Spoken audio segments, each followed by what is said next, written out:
CPM Quthbullapur మండల కమి ఆధ్వర్యంలో షాపూర్ నగర రైతు బజార్ దగ్గరుండి సాగర్ హోటల్ చౌరస్తా వరకు నిరసన ర్యాలీ మరియు రాష్ట్ర రేవంత్ రెడ్డి ప్రభుత్వ నిర్బంధనకు వ్యతిరేకంగా రాస్తారోకో ఈ కార్యక్రమంలో పాల్గొన్న సిపిఎం మండల కార్యదర్శి కీల్కాని లక్ష్మణ్ మండల కమిటీ సభ్యులు దైవదానం పాల్గొనే మాట్లాడుతూ తెలంగాణ రాష్ట్రంలో ప్రభుత్వ భూములకు రక్షణ కరువైంది.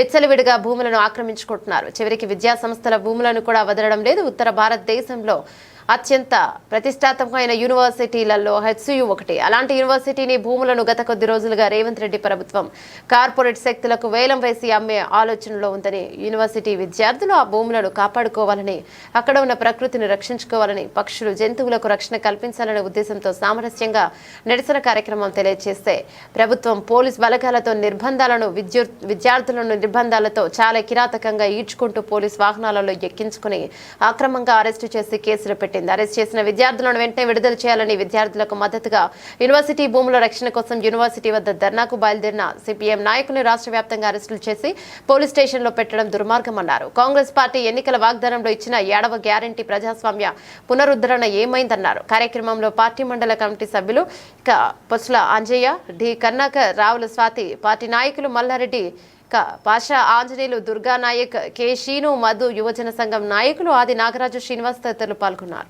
ఈరోజు సిపిఎం పార్టీ ఆధ్వర్యంలో రాష్ట్ర వ్యాప్తంగా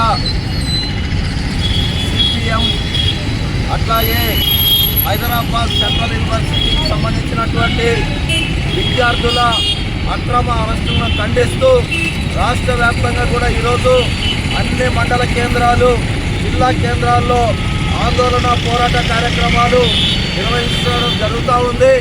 దాంట్లో భాగంగానే కుత్బుల్లాపూర్ ప్రాంతంలో కూడా ఈ రాస్తారోకో, ఈ ఆందోళన కార్యక్రమం చేపట్టడం అనేది జరిగింది.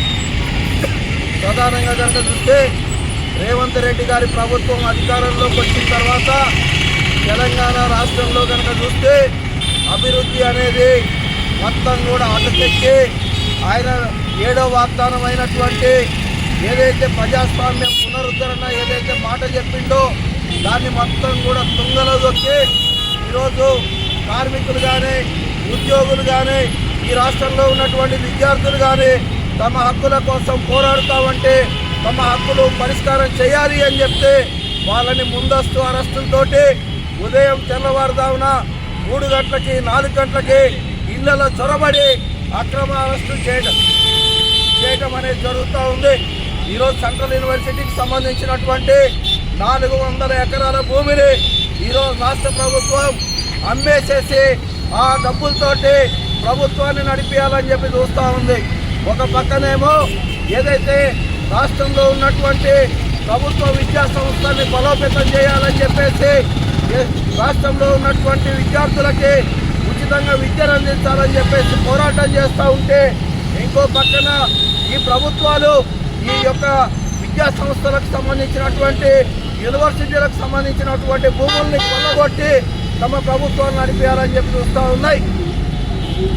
దాన్ని వ్యతిరేకిస్తూ దాదాపు ఒక 10 రోజుల నుంచి హైదరాబాద్ సెంట్రల్ యూనివర్సిటీలో పెద్ద ఎత్తున ఆందోళన పోరాట కార్యక్రమాలు జరుగుతూ ఉంటే వాటికి మద్దతు తెలుపుతున్నటువంటి సిపిఎం పార్టీ అట్లాగే ఎస్ఎఫ్ఐ, డివైఎఫ్ఐ మహిళా సంఘం నాయకుల్ని అక్రమంగా అరెస్టులు చేసి పోలీస్ స్టేషన్లలో, జైళ్లలో పెడుతున్నటువంటి పరిస్థితి ఉన్నది. రానున్న కాలంలో రేవంత్ రెడ్డి గారి ప్రభుత్వ ఆలోచన విధానాలను మార్చుకోకపోతే కనుక పెద్ద ఎత్తున ఆందోళన పోరాటాలు నిర్వహిస్తామని చెప్పేసి వెంటనే రాష్ట్ర ప్రభుత్వం ఏదైతే సెంట్రల్ యూనివర్సిటీ భూముల అమ్మకం ఏదైతే ఉన్నదో దాన్ని ఉపసంహరించుకోవాలని చెప్పేసి ఈ సందర్భంగా డిమాండ్ చేస్తూ ఉన్నాం.